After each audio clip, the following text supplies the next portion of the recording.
You were supposed to be great. You were supposed to be a breath of fresh air. You were supposed to be a chance to undo all the wrongs that you have done over the course of several years. You were the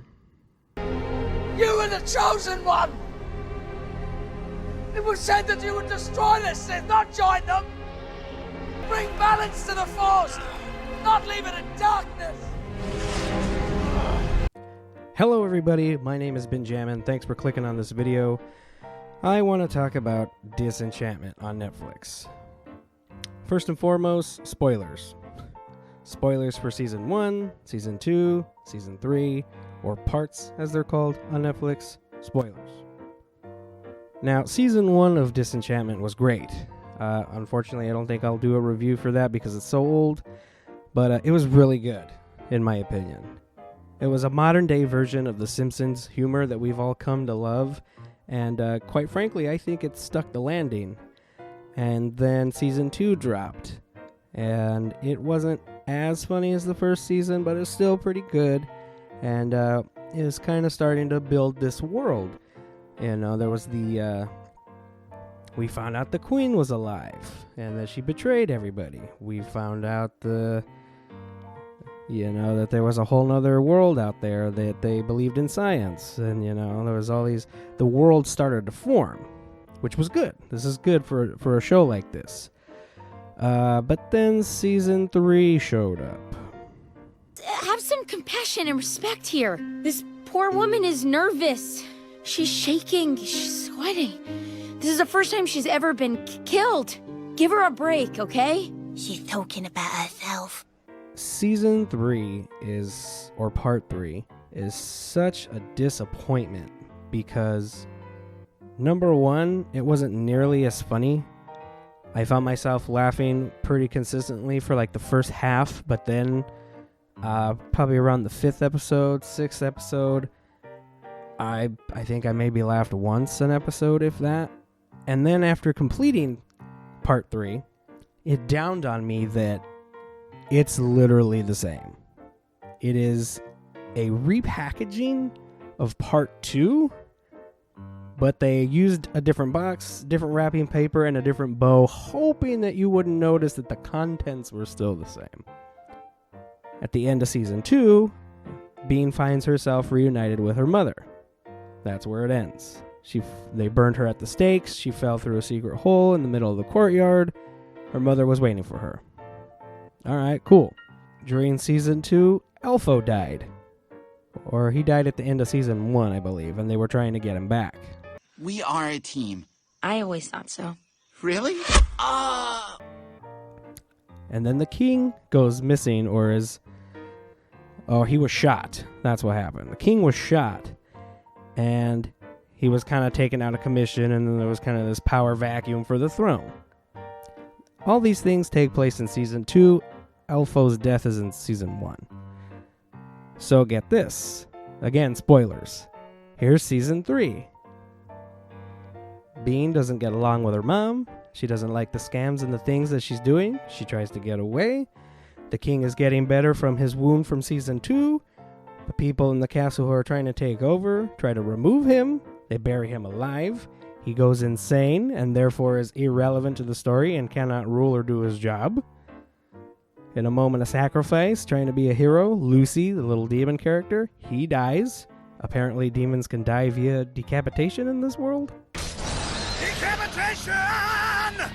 And then finally we button it all up with Bean running into her mother again at the most convenient of times. And that's literally how the season ends. What are you guys doing? It's almost exactly the same. There was nothing new added to the world, except we found out who's kind of in charge of Steamland, which is the other country that believes in science. And that's literally it. That is literally it. The king is insane. He's not fit to rule. Therefore, he is kind of not on the throne. And there's this weird who's in charge, which Bean becomes in charge for a little bit towards the end. But again, that took place in Season 2. Her brother, the little kid, the blue guy, he was in charge.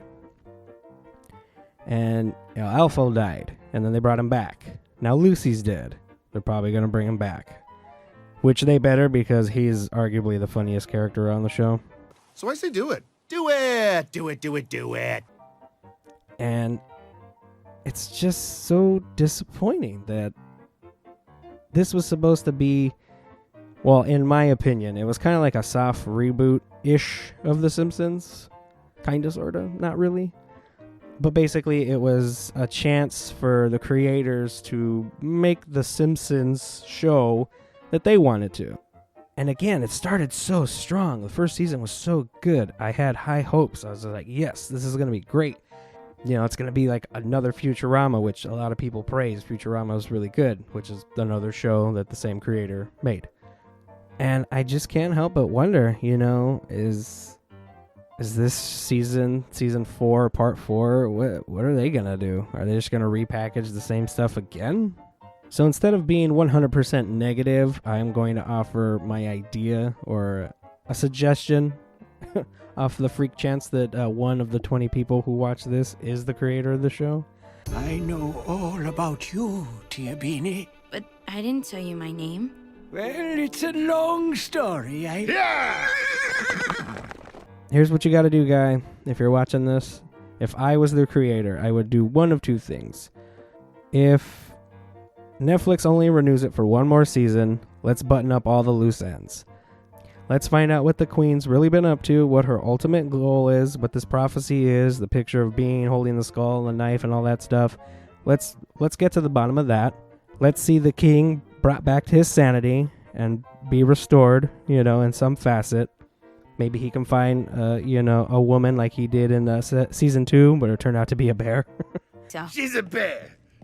Ursula's a bear! Dad, she's a big lady, but... No, she's an actual bear. She turns into a lady when she takes his skin off. If it does do good and people do watch it and the numbers for Netflix are appeasing, you need to stop recycling ideas. Flesh out the world more. There's got to be other kingdoms besides the Steamland and Dreamland and whatever land. Flesh it out more, and then flesh out this overarching story that you're trying to build. If I didn't know any better, I would say that you had some good ideas, and then you dumped them all into season 1, and then season 2 was requested of you, and you kind of got caught with your pants down. I had all my best ideas in that first one, and you want me to make more? Okay. Again, I don't know. There's time constraints. I understand all that stuff. Really take your time with it. Flesh out that story. It seems like you want to tell me a story, but to be honest, it seems like you're making it up as you go along. Figure it out. Flesh out your world, or wrap it all up. That's how you're going to end on a high note. Kind of like what happened with Futurama. Futurama got canceled. Another network picked it up, and it was allowed to bow out with grace. And people loved that last season that aired on Comedy Central. Do yourself a favor. Wrap it up. Bow out with grace.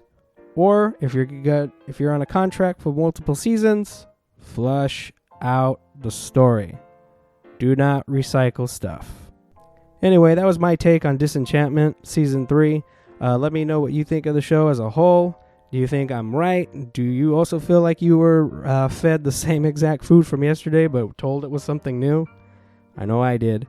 Anyway, thanks for watching. Have a good one.